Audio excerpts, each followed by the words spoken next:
இந்த விவாத நிகழ்ச்சியில் பங்கு பெறும் விருந்தினர்களின் கருத்துக்கள் அவர்களின் சொந்த கருத்துக்களை. இதற்கும் குளோப் 360 சேனலுக்கும் எந்த தொடர்பும் இல்லை.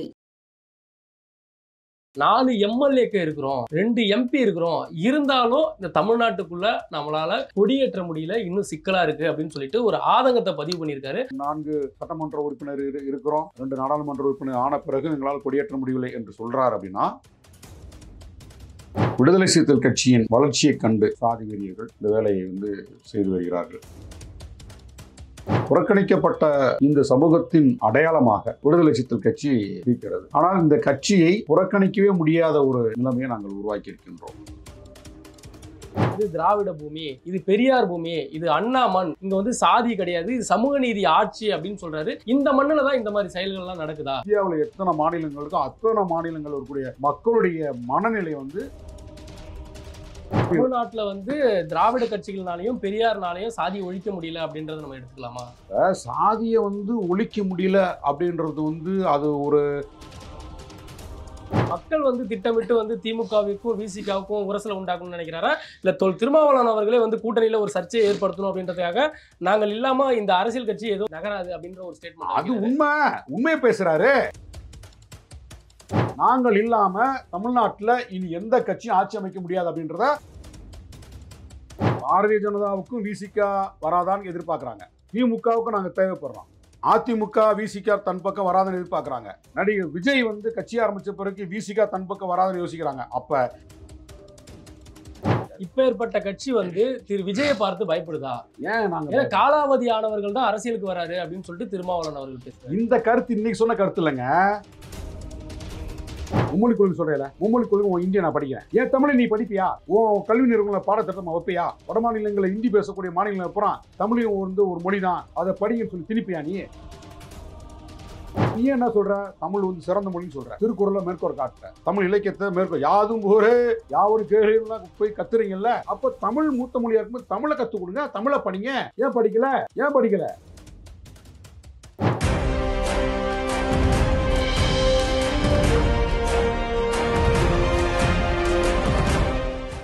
குளோப் 360 நேயர்களுக்கு வணக்கம். இன்றைய சிறப்பு விருந்தினராக நம்மோடு இணைந்திருப்பவர் விடுதலை சிறுத்தைகள் கட்சியின் மாநில செய்தி தொடர்பாளர் திரு பாவலன் அவர்கள். வணக்கம் சார். வணக்கம். நல்லா இருக்கீங்களா? நல்லா இருக்கேன். Okay sir. இப்போ அண்மையில டாக்டர் திருமாவளவன் அவர்கள் என்ன பேசியிருந்தார் அப்படின்னா, 4 எம்எல்ஏக்கு இருக்கிறோம், 2 எம்பி இருக்கிறோம், இருந்தாலும் இந்த தமிழ்நாட்டுக்குள்ள நம்மளால கொடியேற்ற முடியல, இன்னும் சிக்கலா இருக்கு அப்படின்னு சொல்லிட்டு ஒரு ஆதங்கத்தை பதிவு பண்ணியிருக்காரு. அதுக்கான காரணம் என்னங்க சார்? விடுதலை சிறுத்தைகள் கட்சி தமிழ்நாட்டு மக்கள் மத்தியில் பெரிய நன்மதிப்பை பெற்று நாளுக்கு நாள் வளர்ந்து வருகின்ற ஒரு பேரியக்கம். சமூக மாற்றம், அரசியல் மாற்றம், பண்பாட்டு களத்தின் உரிமை என்கிற அடிப்படையில் ஒரு பெரிய தாக்கத்தை தமிழ்நாட்டு மக்கள் மத்தியில் உருவாக்கி வருகிறது. தலைவர் எழுச்சி தமிழர் சமூக நீதி போராளி அண்ணன் திருமா அவர்கள் தமிழ்நாட்டு அரசியல் களத்தின் ஆட்ட நாயகன் தலைவர் எழுச்சி தமிழர். அவர் தான் மையப்புள்ளி என்கிற நிலைமை உருவாகிவிட்டது. ஆனாலும் விடுதலை சிறுத்தைகள் கட்சியின் கொடி சில இடங்களில் ஏற்ற முடியவில்லை. சாதி வெறியர்கள் கொடியேற்றுவதற்கு தடையாக இருக்கிறார்கள். ஏற்றப்பட்ட கொடி கம்பங்கள் வெட்டி சாய்க்கப்படுகிறது, இடிக்கப்படுகிறது, கொடிகள் அறுத்து வீசப்படுகின்றன. இதுவெல்லாம் விடுதலை சிறுத்தைகள் கட்சியின் வளர்ச்சியை கண்டு தமிழ்நாட்டு அரசியல் களத்தில் ஒரு தவிர்க்க முடியாத ஒரு ஆளுமையாக வளர்ந்து வருகிறார்களே என்கின்ற அந்த ஆதங்கத்திலிருந்து சாதி வெறியர்கள் இந்த வேலையை செய்து வருகிறார்கள். இன்றைக்கு புறக்கணிக்கப்பட்ட சமூகம் இந்த பட்டியல் சமூகம். புறக்கணிக்கப்பட்ட இந்த சமூகத்தின் அடையாளமாக விடுதலை சிறுத்தைகள் கட்சி இருக்கிறது. ஆனால் இந்த கட்சியை புறக்கணிக்கவே முடியாத ஒரு நிலைமையை நாங்கள் உருவாக்கி இருக்கின்றோம். தலைவர் எழுச்சி தமிழர் அவர்களை புறக்கணித்து விட்டு தமிழ்நாட்டு அரசியல் இல்லை என்பது ஒரு நிதர்சனமான உண்மை.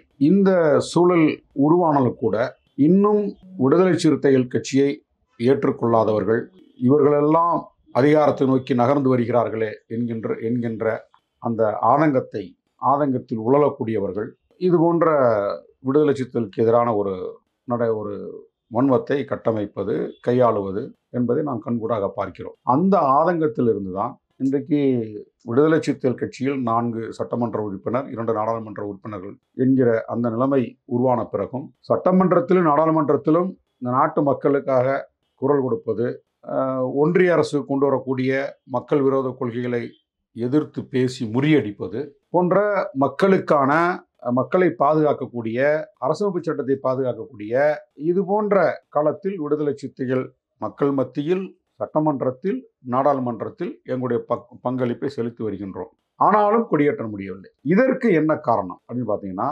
இந்திய சமூகம் காஷ்மீர்லேருந்து கன்னியாகுமரி வரைக்கும் ஒவ்வொரு மனிதனும் தனித்தனி சாதியாக பிரிந்து கிடக்கின்றான். இந்திய சமூக கட்டமைப்பே சாதிய கட்டமைப்பு, ஒரு ஏற்றத்தாழ்வுள்ள கட்டமைப்பு, ஆண்டான் அடிமையை வலியுறுத்தக்கூடிய ஒரு சமூக கட்டமைப்பு. பிறப்பின் அடிப்படையில் சாதியை உருவாக்கி நியாயப்படுத்தி அதை ஏற்றுக்கொள்ளக்கூடிய ஒரு சமூக கட்டமைப்பு.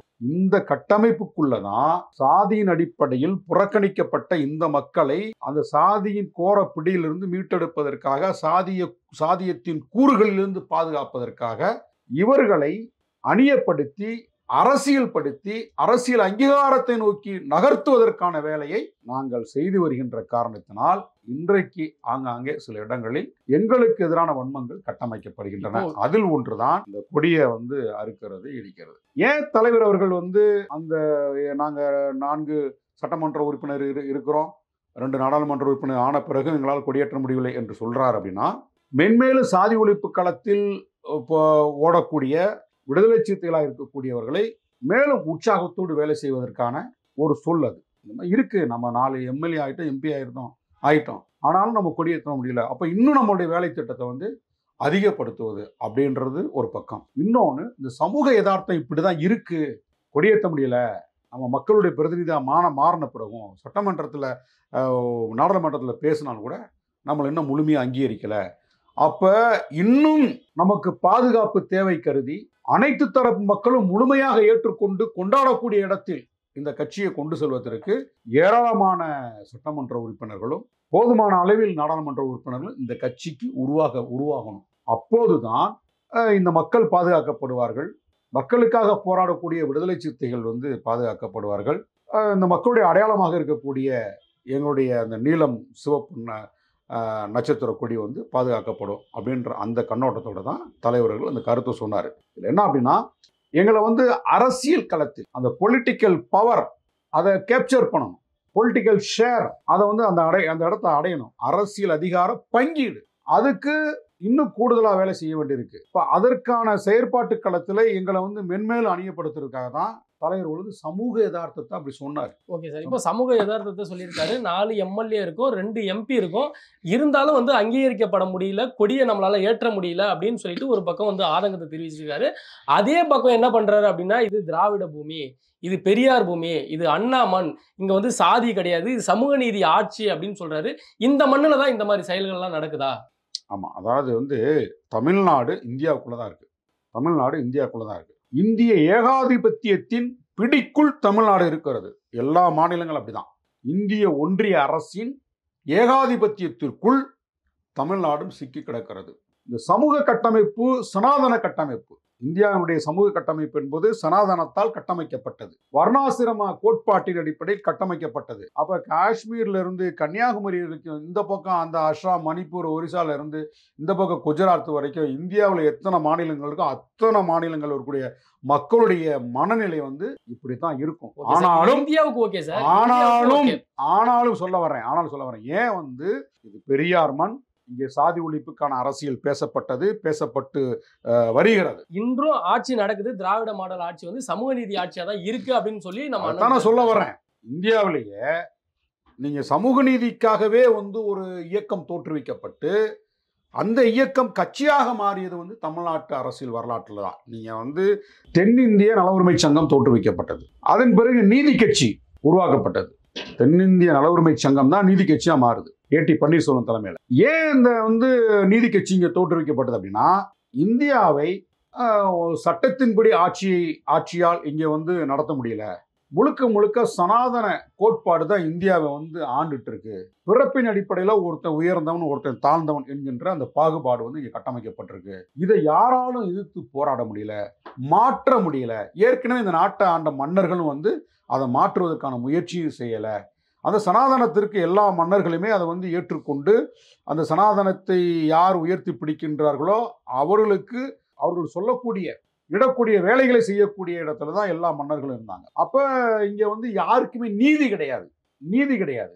ஒரு குறிப்பிட்ட சமூகம் மட்டுமே பாதுகாக்கப்பட்ட சமூகமா இந்திய சமூகத்தில் இருந்தது சாதியின் அடிப்படையில். அப்போ இந்த சாதியின் அடிப்படையிலான அந்த அடுக்கில் இப்போ பார்ப்பனர்களுக்கு அடுத்த இடத்துல வரக்கூடிய எல்லா சாதிகளுமே அவங்க நான் உயர்ந்த சாதி, அதுக்கடுத்து நான் உயர்ந்த சாதி என்கின்ற மனநிலையில தான் எல்லாருமே இங்க இருக்கக்கூடிய ஒரு சூழல் உருவானது. அப்ப இந்த இடத்துல இருந்து தமிழ்நாட்டில் இருக்கக்கூடிய தலைவர்கள் கொஞ்சம் மாறுபட்டு தமிழ்நாடு நம்ம பிற மாநிலங்களை போல இருக்கக்கூடாது, அப்ப இங்க பிறப்பின் அடிப்படையில் இந்த சாதி வேற்றுமை இருக்கக்கூடாது, ஒரு குறிப்பிட்ட சமூகத்தின் மேலாதிக்கம் இருக்குது, இப்போ நாங்களும் எங்ககிட்ட எல்லா திறமையும் இருக்கு, நாங்கள் நிலச்சுவார்ந்தாரா இருக்கிறோம், நாங்களும் படிச்சிருக்கிறோம், எங்களுக்கும் உலக அறிவு இருக்கு, அப்போ நான் அப்படி இருந்தும் எங்களையும் இவங்க ஏற்றுக்கொள்ள மாட்டாங்க.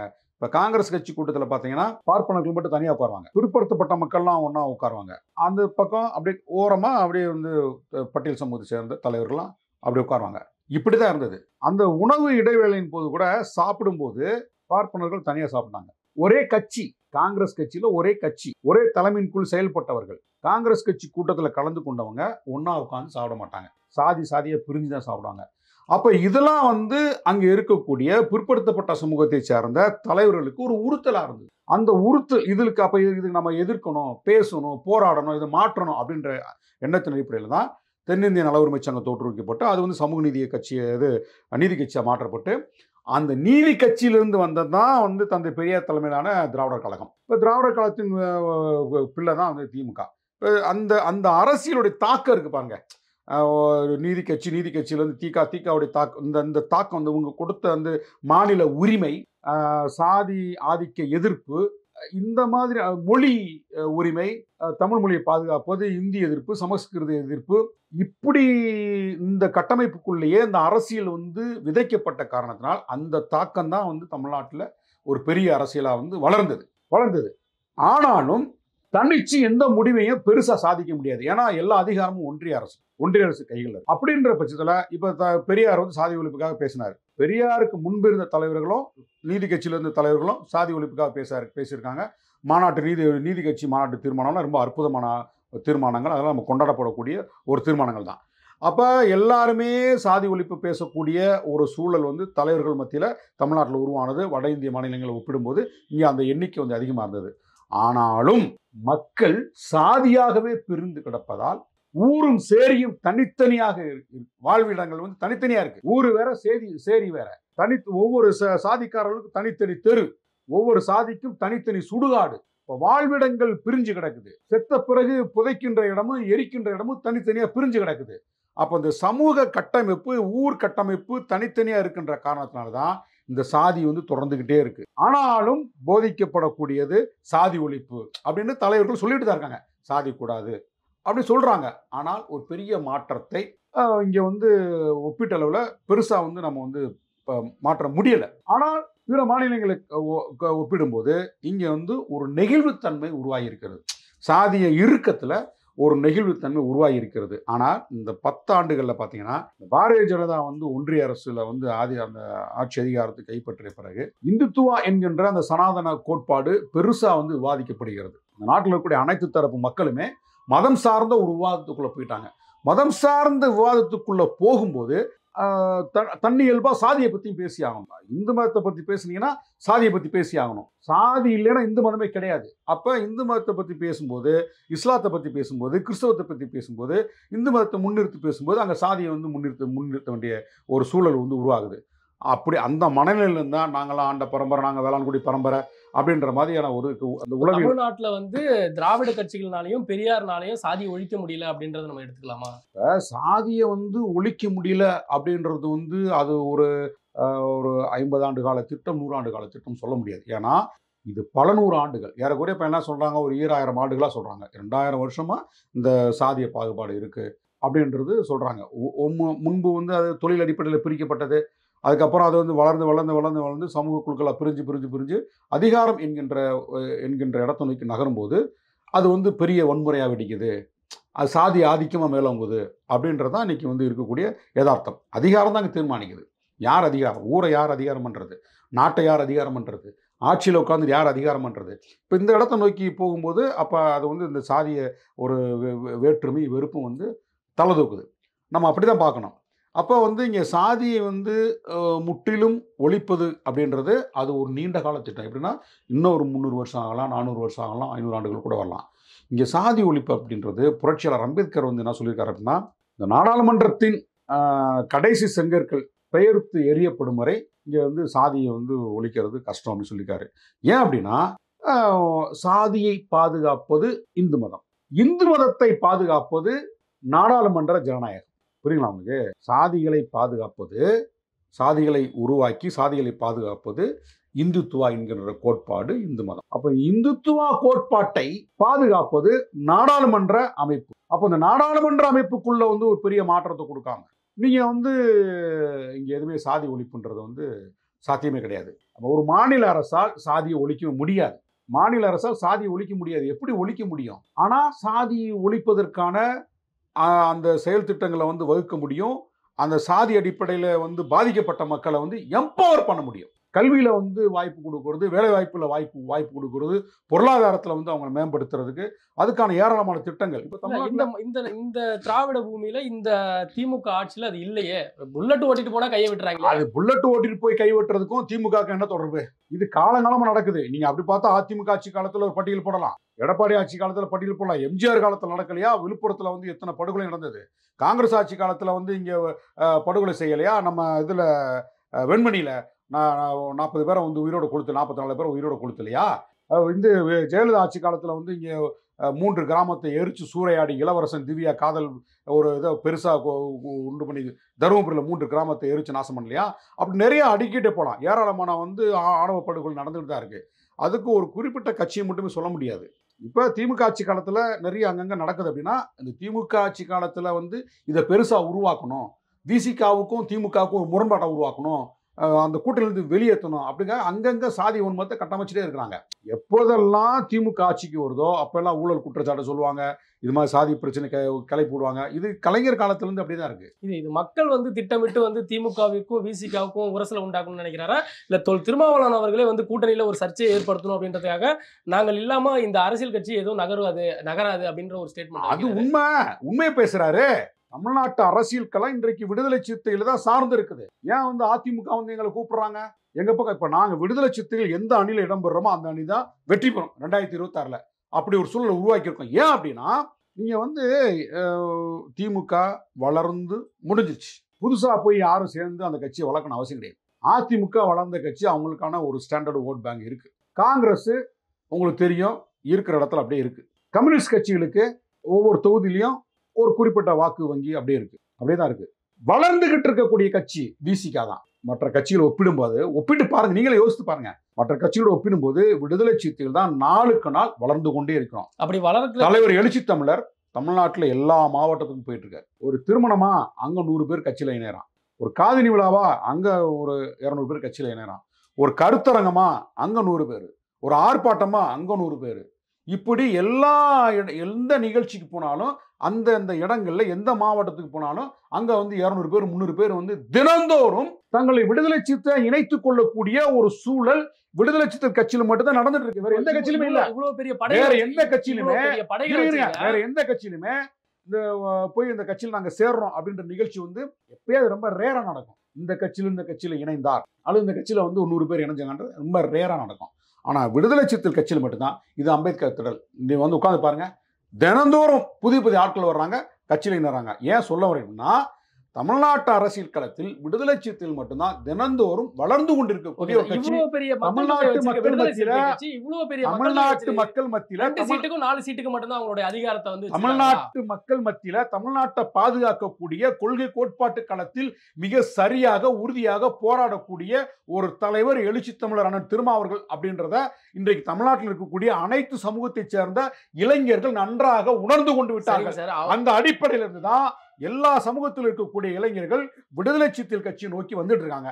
திருமாவளவன் நல்ல தலைவர்ப்பா, நல்லா பேசுறாரு, ஒரு கிளாரிட்டி இருக்கு, கொள்கை அடிப்படையில் ரொம்ப உறுதியா இருக்கிறாரு, கிளீன் ஹேண்டு, அவர் மேல எந்த குற்றச்சாட்டும் கிடையாது, ஒரு நேர்மையான தலைவர், பேசக்கூடிய கருத்தும் சரியா இருக்கு, அதுல உண்மையும் இருக்கு, நேர்மையும் இருக்கு. ஆகவே இந்த கட்சியை நோக்கி போவோம், இந்த தலைவர் ஏற்றுக்கொள்வோம் அப்படின்ற மனநிலை இன்றைக்கு எல்லா தரப்பு மக்கள் மத்தியில் உருவாயிடுச்சு. அப்படிப்பட்ட இளைஞர்களை கொண்டு போயிட்டு 4 சீட்டுக்கு 2 சீட்டுக்கு தான் நம்ம கொண்டுட்டு போயிருக்கோம். நீங்க கேட்ட முதல் கேள்விக்கு நான் பதில் சொல்லல.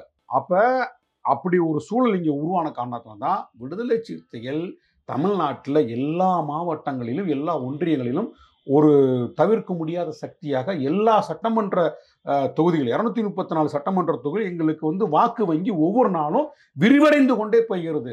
அதனால தான் தலைவர் சொல்றாரு, விடுதலை சிறுத்தைகள் கட்சி இல்லாம தமிழ்நாட்டில் யார் வெற்றி பெற முடியாது, எந்த கட்சி ஆட்சி அமைச்சாலும் விடுதலை சிறுத்தைகள் கட்சியுடைய உறுதுணை இல்லாம ஆதரவு இல்லாம ஆட்சி அமைக்க முடியாது அப்படின்றதான் எங்க தலைவர் அந்த இடத்துல சுட்டி காட்டினாரு. ஏன்?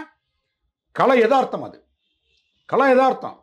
நாங்கள் இல்லாம தமிழ்நாட்டில் இனி எந்த கட்சியும் ஆட்சி அமைக்க முடியாது அப்படின்றத எங்க தலைவர் எங்க கட்சியோட தொண்டர்கள் வந்து உருவாக்கி வச்சிருக்கோம். ஏன் அப்படின்னா இன்னைக்கு அதிமுக கேளுங்க, விசிக்கு அங்க பக்கம் வராதா? நேற்று கட்சி ஆரம்பிச்சு விஜய் என்ன சொல்றாரு, நாங்க ஆட்சியில பங்கு தருவோம், அண்ணன் திருமாவளவன் எங்க பக்கம் வரணும், விடுதலை சிறுத்தை கட்சி எங்க பக்கம் வரணும். இது நேற்று கட்சி ஆரம்பிச்ச தமிழக வெற்றி கழகத்தோட கோரிக்கை. திமுக என்ன சொல்லுது, விடுதலை சிறுத்தைகள் நம்ம கூட தான் இருக்கணும், நம்மளை விட்டு வெளியேறக்கூடாது, அவங்க நிலைப்பாடாது. அப்ப தமிழ்நாட்டில் இருக்கக்கூடிய அரசியல் கட்சிகள் விடுதலை சிறுத்தைகள் எந்த அணியில் இருக்கிறாங்க, விடுதலை சிறுத்தைகள் வெளியேறுமா, விடுதலை சிறுத்தைகள் தொடர்ந்து திமுக பயணிப்பாங்களா, இந்த விவாதம் இருக்கு பாருங்க. இன்னைக்கு நாங்க தான் அந்த விவாதம் உருவாயிருக்கு. அப்ப என்னன்னா எங்களுக்கு டிமாண்ட் கிரியேட் ஆயிருக்கு. ஏன் இன்னொரு உண்மையை சொல்றேன், பாரதிய ஜனதா கூட விடுதலை சிறுத்தைகள் பாரதிய ஜனதாவோட வராதா அப்படின்ற எதிர்பார்ப்போட தான் இருக்கிறாங்க. ஒரு காலத்துல சில ஆண்டுகளுக்கு முன்பு இதே பாரதிய ஜனதா கட்சி வந்து எங்க கட்சி தலைவரை சந்திச்சு பேரம் பேசினாங்க. என்ன பேரம் பேசினாங்கன்னா, நீங்க வந்து உத்தரப்பிரதேசத்தில் எப்படி மாயாவதி நாங்க வந்து உங்களை முதலமைச்சராக்கணும், அதுபோல நீங்க எங்க பக்கம் வாங்க, திமுகவை நம்பாதீங்க, அதிமுக நம்பாதீங்க, திராவிட கட்சியோட கூட்டணி வைக்காதீங்க, விசிக பாஜக வாங்க, உங்களுக்கு வந்து எத்தனை கோடி ஃபண்டு நாங்க தர்றோம், பல கோடி ரூபாய் இறக்குறோம், உங்களை வெற்றி பெற வைக்கிறோம், நீங்க வந்து முதலமைச்சர், விசிக பாஜக கூட்டணியில இங்க முதலமைச்சர் அப்படின்ற ஆசை வார்த்தை காட்டி பேசினாங்க. தமிழ்நாட்டு பாஜக தலைவர்கள் அவங்களுடைய ரெப்ரசன்டேட்டிவ் முகம் தெரியாத ஆட்களும் வந்தாங்க. ஏன் இதை சொல்றேன் அப்படின்னா, பாரதிய ஜனதாவுக்கும் விசிக வராதான்னு எதிர்பார்க்கறாங்க, திமுகவுக்கும் நாங்க தேவைப்படுறோம், அதிமுக விசிக தன் பக்கம் வராதுன்னு எதிர்பார்க்கறாங்க, நடிகர் விஜய் வந்து கட்சி ஆரம்பிச்ச பிறகு விசிக தன் பக்கம் வராதுன்னு யோசிக்கிறாங்க. அப்ப தமிழ்நாட்டு அரசியல் களத்தில் எல்லோராலும் தேவைப்படுகின்ற ஒரு கட்சி விசிக, விடுதலை சிறுத்தை கட்சி. அந்த அடிப்படையில இருந்து தான் எங்க தலைவர் சொல்றாரு, விடுதலை சிறுத்தைகள் இல்லாம யாராலும் ஆட்சி அமைக்க முடியாதுன்னு சொல்லியிருக்காரு. இப்ப ஏற்பட்ட கட்சி வந்து திரு விஜயை பார்த்து பயப்படுதா?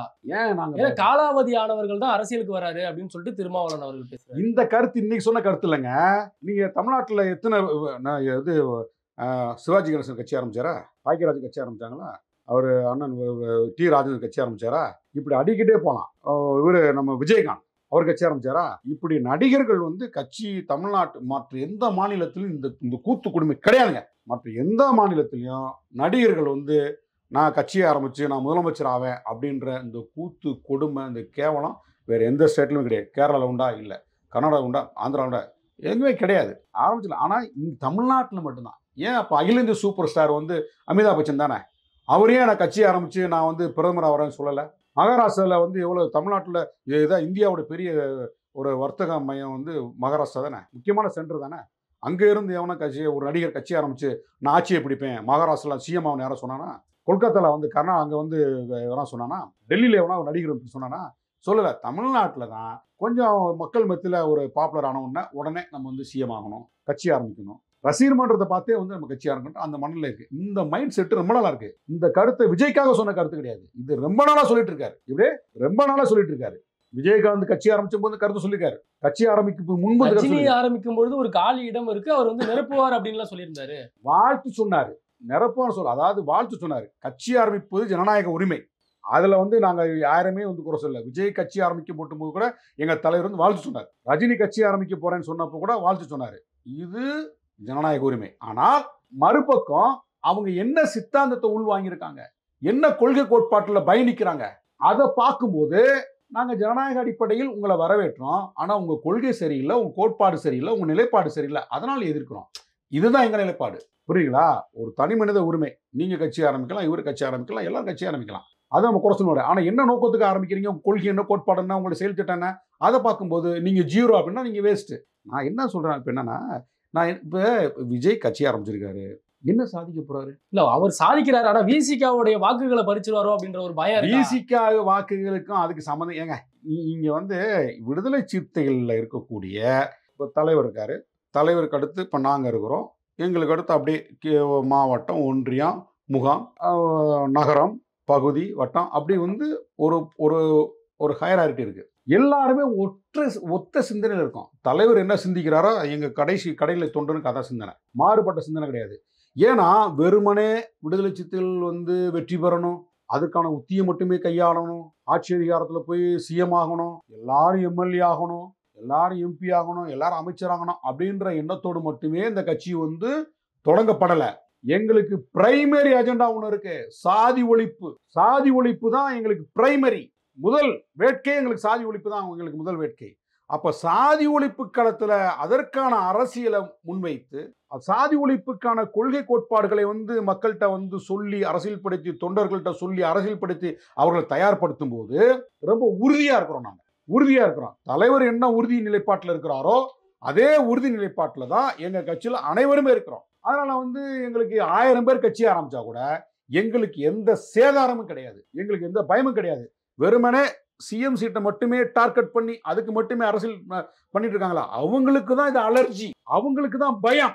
புரியுங்களா உங்களுக்கு? விஜய் கட்சி ஆரம்பிக்கிறார் அப்படின்னா, அல்லது அதுக்கு முன்பு வந்து தேமுதிக தலைவர் விஜயகாந்த் கட்சி ஆரம்பிச்சார் அப்படின்னா யாருக்கு அலர்ஜி? வெறும் சிஎம் சீட்டை, முதலமைச்சர் நாற்காலியை மட்டுமே குறி வச்சு அரசியல் செய்யறவங்களுக்கு மட்டும்தான் அலர்ஜி. ஆனால் விடுதலை சிறுத்தைகளுக்கு அந்த பயமே கிடையாது. ஏன்னா எங்களுக்கு வேற வேற கொள்கை இருக்கு, வேற வேற சித்தாந்தம் இருக்கு. நாங்க எங்களுடைய பயணமே வேற. சாதி ஒழிப்புடன் கூடிய அரசியல் அதிகாரம். நான் இப்ப எங்களுக்கு ஏன் அரசியல் அதிகாரம் கேட்கணும் அப்படின்னா, எங்களுக்கு நிறைய சமூக சிக்கல் இருக்கு. சாதாரண ஏழை எளிய மக்கள், உழைக்கின்ற மக்கள், விளிம்புநிலை சமூக மக்கள், விவசாய கூலிகள், இப்படி நாடு முழுவதும் கோடிக்கணக்கில் பறந்து விருந்து கிடக்குறாங்க. அவங்களுக்கு சாதி பிரச்சனை இருக்கு, அவங்களுக்கு வந்து கல்வி பிரச்சனை இருக்கு, வேலை வாய்ப்பு பிரச்சனை இருக்கு. வெறும் பட்டியல் சமூக மக்கள், தலித்துகளுக்கு மட்டும் சொல்லலை, எல்லா சாதியில் இருக்கக்கூடிய ஏழை எளிய மக்களுக்கு அவங்களுக்கான அந்த ஃபண்டமெண்டல் ரைட்ஸை வந்து பாதுகாக்க முடியல. அப்போ எல்லா சமூக மக்களுடைய அடிப்படை உரிமைகளையும் பாதுகாப்பதற்கான அந்த போராட்ட களத்தில் நாங்கள் பயணிக்க வேண்டிய தேவை இருக்கு. அதனால வந்து யார் கட்சி ஆரம்பிச்சாலும் விடுதலை சிறுத்தைகளுக்கு எந்த சேதாரமும் கிடையாது, எந்த பயமும் கிடையாது. ஏன்னா தமிழ்நாட்டில் இன்றைக்கு அரசியல் களத்தின் ஆட்ட நாயகன் தலைவர் எழுச்சி தமிழர். ஓகே சார், இப்போ திருமாவளவன் அவர்கள் வந்து மும்மொழி கொள்கையை எதிர்க்கிறேன்னு சொல்றாரு, அதுவும் குறிப்பா வந்து இந்தியை வந்து எதிர்க்கிறேன்னு சொல்றாரு. ஆனா இந்தியை எதிர்க்கிற அவரு ப்ளூ ஸ்டார் அப்படின்னு சொல்லிட்டு ஒரு பள்ளிக்கூடத்தையே நடத்துறாரு அப்படின்னு சொல்லி ஒரு குற்றச்சாட்டு வருது. இதுக்கு தலைவர் ரொம்ப தெளிவா சொல்லிட்டாரு. தமிழ்நாட்டில் சும்மா விடுதலை சிறுத்தைகள் கட்சி கேளுங்க, நீங்க ஒரு சாதி ஒழிப்பு முன்னிறுத்தக்கூடிய விடுதலை சிறுத்தை கட்சி வெறுமனே அம்பேத்கர் வாழ்க, தந்தை பெரியார் வாழ்க, காரல் மார்க்ஸ் வாழ்க, காமராசர் வாழ்க அப்படின்னு முழக்கம் போட்டு நாங்கள் போற கட்சி கிடையாது. எங்களுக்கு வந்து நிறைய வந்து செயல் திட்டத்தை தலைவர் கொடுத்திருக்காரு, ஒரு அரசியலை கற்றுக் கொடுத்திருக்காரு. தமிழ் தேசிய அரசியல், சாதி ஒழிப்புக்கு ஒரு அரசியல் தேவை. அந்த அரசியல் தமிழ் தேசிய அரசியல் எங்களுக்கு 1990 கற்றுக் கொடுத்திருக்காரு. அப்போ தமிழ் தேசிய அரசியலோடு பயணிக்கக்கூடிய எங்களுக்கு மொழி கொள்கையில ஒரு உறுதியான நிலைப்பாடு தேவை. எங்களுக்கு வந்து இன்றைக்கு இருக்கக்கூடிய இருமொழி கொள்கை அது எங்க தலைவர்கள் முன்னோடிகள் வகுத்து கொடுத்துட்டாங்க, அதுல எந்த மாற்று கருத்தும் இல்லை. அந்த அடிப்படையில தான் நாங்க ஈழத்துக்காகவும் போராடுறோம், மொழிக்காகவும் போராடுறோம். புரியுங்களா? அதாவது வந்து இங்கே தமிழ் மொழி பாதுகாப்பதற்காகவே ஒரு இயக்கத்தை வந்து நாங்கள் கட்டமைச்சோம். புரியுங்களா? தமிழ்நாட்டில் கட்டமைச்சு அதுக்கு தலைவராக இருந்து எங்கள் தலைவர் செயல்பட்டார். அப்போ அந்த நிலைப்பாட்டிலிருந்து தான் நாங்கள் வந்து இந்தி எதிர்க்கிறோம், சமஸ்கிருதத்தை எதிர்க்கிறோம். அதில் எங்களோட நிலைப்பாடு உறுதியாக இருக்குது. இப்போ ஒன்றிய அரசு என்ன சொல்லுது அப்படின்னா, எல்லா மக்களுமே ஹிந்தி படிக்கணும், அரசு பள்ளிக்கூடங்களில் ஹிந்தி சொல்லிக் கொடுக்கணும், அரசு பள்ளிக்கூடங்களில் சமஸ்கிருதம் சொல்லிக் கொடுக்கணும். நீங்கள் ஒரு தனியார் பள்ளி நடத்துறீங்க, நீங்கள் ஹிந்தி சொல்லிக் கொடுக்கலாம், சமஸ்கிருதம் சொல்லிக் கொடுக்கலாம், தமிழ் சொல்லிக் கொடுக்கலாம், பிரெஞ்சு சொல்லிக் கொடுக்கலாம், ஜெர்மனி சொல்லிக் கொடுக்கலாம், எதுவெல்லாம் பண்ணிக்கலாம். நாட்டில் அதிகமாக இருக்கக்கூடிய பள்ளிக்கூடங்கள் எது? அரசு பள்ளிக்கூடங்கள் தான். தனியார் பள்ளிகளை விட எண்ணிக்கையில் அதிகம் இருப்பது அரசு பள்ளிகள். அரசு பள்ளிகளில் படிக்கக்கூடிய மாணவர்கள் யாருன்னா ஏழை எளிய மக்கள் தான், ஏழை எளிய மக்கள் தான். அப்போ அவர்களுடைய நலனிலிருந்து தான் அந்த கோரிக்கை வைக்க முடியுது. மும்மொழி கொள்கை அப்படின்னா இப்போ சாதாரண ஏழை எளிய மக்கள், படிக்காத பாமர மக்கள், கிராமத்தில் ஹிந்தி பேச முடியுமா? தமிழ்நாட்டில் இந்தி பிரச்சார சபா எத்தனை ஆண்டுகளாக இருக்கு? யாராவது இப்போ இந்தி பிரச்சார சபா மூடுங்கன்னு சொன்னோமா? இந்தி சொல்லிக் கொடுக்கக்கூடிய நிறுவனங்கள் ஏராளமா இருக்கு தமிழ்நாட்டில். இலவசமா சொல்லிக் கொடுக்கக்கூடிய நிறுவனங்கள் நிறைய இருக்குங்க. நீங்க ஹிந்தி படிக்க ஆசைப்பட்டீங்கன்னா உங்களுக்கு இலவசமா வித்தவுட் ஃபீஸ் சொல்லிக் கொடுக்கறதுக்கு ஏராளமான அமைப்புகள் இருக்கு. அதெல்லாம் யாரோ தடுத்தாங்களா? யாராவது இழுத்து மூடினாங்களா? போட்டு மூடினாங்களா? இந்தி பிரச்சார சபை டி நகர்ல இருக்குல்ல, ஒரு ஆண்டுக்கு எத்தனை மாணவர்கள் படிச்சுட்டு வெளியேறாங்க? யாராவது போய் தடுத்தாங்களா? யாருமே தடுக்கல. அது தனிநபர் விருப்பம். அரசின் கொள்கையாக வேறு மொழிகளை வந்து திணிக்க கூடாதுன்னு சொல்றோம். இப்ப நீ ஹிந்தி மொழி ஏன்ட்ட திணிக்கிற? ஏன் தமிழ் மொழி ஏத்துக்க, நான் ஹிந்தி படிக்கிறேன், ஏன் தமிழ் நீ படிக்கிறியா? மும்மொழி கொள்கை சொல்றேன், மும்மொழி கொள்கை இந்தியா நான் படிக்கிறேன், ஏன் தமிழை நீ படிப்பியா? கல்வி நிறுவனங்களை பாடத்திட்டமா வைப்பையா? வட மாநிலங்களில் ஹிந்தி பேசக்கூடிய மாநிலங்கள் அப்புறம் தமிழையும் வந்து ஒரு மொழி தான், அதை படிங்கன்னு சொல்லி திணிப்பியா? நீ என்ன சொல்ற? தமிழ் வந்து சிறந்த மொழின்னு சொல்ற. திருக்குறளை மேற்கோள் காட்டுற, தமிழ் இலக்கியத்தை மேற்கோள், யாதும் ஊரே யாவரும் கேளுலாம் போய் கத்துறீங்கல்ல. அப்போ உலகத்திற்கே வந்து வழிகாட்டியா வந்து யாதும் ஊரே யாவலர் கேளுன்னு சொல்லிட்டு கணியன் பூங்கொன்றன் வந்து எத்தனை ஆண்டுகளுக்கு முன்பு 7000 ஆண்டுகளுக்கு முன்பே இங்கே விதைச்சிட்டு போயிருக்காருல்ல, சொல்லி கொடுத்துருக்காருல்ல. அப்போ எல்லா மொழிகளுக்கும் தாய்மொழி தமிழ் தானே. இது புரட்சியாளர் அம்பேத்கர் சொல்லியிருக்காருல்ல. மொழியியல் ஆய்வாளர்கள் என்ன சொல்லியிருக்காங்க? எல்லா மொழிகளுக்கும் இந்தியாவில் திராவிட மொழி குடும்பம் தான் தாய்மொழின்னு சொல்லியிருக்காங்க. அதுலேயும் பார்த்தீங்கன்னா தமிழ் மொழி தான் மூத்த மொழின்றாங்க. அப்போ தமிழ் மூத்த மொழியாக இருக்கும்போது தமிழை கற்றுக் கொடுங்க, தமிழை படிங்க. ஏன் படிக்கல? இல்ல அதை எதிர்க்கிற திருமாவளவன் அவர்கள் ப்ளூ ஸ்டார் அப்படின்ற பள்ளி, ப்ளூ ஸ்டார் வந்து பள்ளிக்கூடத்தை வந்து தொடங்கி வச்சிருக்காங்க. அடுத்தவங்க பள்ளிக்கூடம், அதுல தாளாளரே திருமாவளவன் அப்படிதான்றது நம்ம வெப்சைட்லயே வருது இல்ல. அதாங்க என் வீடு இது. என் வீட்டுல நீங்க ஒரு ஓரமா வாடகைக்கு வர்றீங்க. வீட்டோட ஓனர் யாரு? வீட்டோட உரிமையாளர் யாரு? நீங்க என் வீட்டுல வாடகைக்கு இருக்கிறீங்க. நீங்க ஒரு போர்டு போட்டு பிசினஸ் பண்றீங்க. வீட்டோட உரிமையாளர் யாரு? நான் தானே. என் பேர் தானே இருக்கும். அந்த எங்க வேளச்சேரியில் இருக்கக்கூடிய அந்த கட்டடம் தலைவருடையது. அது அறக்கட்டளை சார்பாக நடத்திட்டு இருக்காங்க. தலைவர் அங்கே தங்கியிருக்கிறார். ஒரு பாதுகாப்பு கருதி தலைவர் பேரை போட்டிருக்கலாம். அதுல வந்து எங்களுக்கும் அது எந்த கட்சிக்கும் தலைவருக்கும் எந்த தொடர்பும் கிடையாது. நிறைய இடங்கள்ல தொழிற்சங்கம் இருக்கு. கௌரவ தலைவர் திருமாவளவன் போட்டிருப்பாங்க. SC/ST அசோசியேஷன் எல்லா துறைகளும் இருக்கு. அங்க பாத்தீங்கன்னா அந்த அசோசியேஷனுக்கு தலைவர் ஒருத்தர் இருப்பார், செயலாளர் ஒருத்தர் இருப்பாரு. அதுல வந்து கௌரவ தலைவர் திருமாவளவன் போட்டிருப்பாரு. இப்போ அதெல்லாம் போய் வந்து அதுல ஏதாவது நடந்துச்சுன்னா அதுக்கு இவரு தான் பொறுப்பாக முடியுமா? நிறைய சங்கங்கள்ல தொழிற்சங்கங்கள்ல தலைவர் பேரை போட்டிருக்காங்க. காப்பாளர்னு போட்டிருக்காங்க. இவர் தான் காப்பாளர். தொழிற்சங்கத்துக்கு தமிழ்நாட்டில் கட்சியில் சார்பாக இருக்கக்கூடிய ஏராளமான தொழிற்சங்கத்துக்கு இவர் தான் காப்பாளர். நிறைய SC/ST அசோசியேஷன் சங்கத்துக்கும் இவரை காப்பாளராக போட்டுக்கிறாங்க, ஒரு படத்தை போட்டுக்கிறாங்க. அப்போ அங்கே நடக்கிற பிரச்சனைக்கெல்லாம் இவர் எப்படி பொறுப்பேற்க முடியுமா? ஏற்க முடியாது. எங்க தமிழ் மண் அறக்கட்டளைக்கு சொந்தமான, தாய்மண் அறக்கட்டளைக்கு சொந்தமான கட்டிடம் அது. அந்த கட்டிடத்துல தலைவர் தங்கியிருக்கிறாரு. அந்த கட்டிடத்துல அவங்க பள்ளிக்கூடம் நடத்துறாங்க. அவங்க வந்து CBSE ஸ்கூல்னால ஹிந்தி வந்து அவங்க ஒரு பாடத்திட்டமா வச்சிருக்கலாம். இன்னும் அந்த பள்ளிக்கூடம் முறைப்படி தொடங்கப்பட்டு பெருசா வந்து அது வந்து சேர்க்கலாம் தொடங்கப்பட்டு பெருசா நடத்தி கொண்டு போகல. புரியுங்களா? அவங்க தொடங்கப்பட்டிருக்கு. அவங்க என்ன பாடத்திட்டம் நடத்துறாங்களோ தலைவருக்கு இருக்கக்கூடிய அந்த வேலை நெருக்கடில பார்க்க முடியாது. கூப்பிட்டாங்க, போனார், தொடங்கி வச்சாரு, இந்த பிள்ளைகளுக்கு ஏதோ கொடுத்தாரு, வச்சாரு, அவ்வளவுதான். அவர் போய் தாளெல்லாம் உட்காந்து டெய்லி போய் அந்த கட்சி அந்த பள்ளிக்கூட அலுவலகத்தில் போய் உட்காந்துட்டு ஃபைல் அப்புறம் கொண்டு வா, எத்தனை பேர் அட்மிஷனு, எவ்வளோ ஃபீஸ் கலெக்ஷனு, என்ன பாடத்திட்டம், அப்படி போய் வெரிஃபையா பண்ணிட்டு இருக்க முடியும்? தூங்கி எழுந்திரிச்சாருன்னா நைட்டு 2 மணி வரைக்கும் ஓடிட்டு கிடக்கிறாரு. அரசியல் தான் அவருக்கு முதன்மையானது. அப்ப இது வந்து பள்ளிக்கூடத்துல வந்து நிறைய இடங்கள்ல அவர் பேரை போட்டிருக்காங்க. அவர் பேரை. அப்ப அங்கங்க நடக்கிற பிரச்சனைக்கெல்லாம் செயல் திட்டங்கள் இவர் வந்து பொறுப்பாக முடியாது. ரெஸ்பான்சிபிலிட்டிலாம் அதுல வந்து அவருக்கு வந்து அந்த இன்சார்ஜ் கிடையாதுங்க. இது அப்படிதான் இருக்கும். இது ஏற்கனவே கேட்ட கேள்விக்கு பதில் சொல்லிட்டு போயிட்டாரு. இது எங்க வேண்டாதவங்க எடுத்து நோண்டிட்டு ஏதாவது போடுவாங்க. அதெல்லாம் நாங்க வந்து கவனத்தில் வச்சுக்கிறோமா? சரி சார், பல்வேறு கேள்விகளுக்கு பதிலளிச்சதுக்கு நன்றி. வணக்கம்.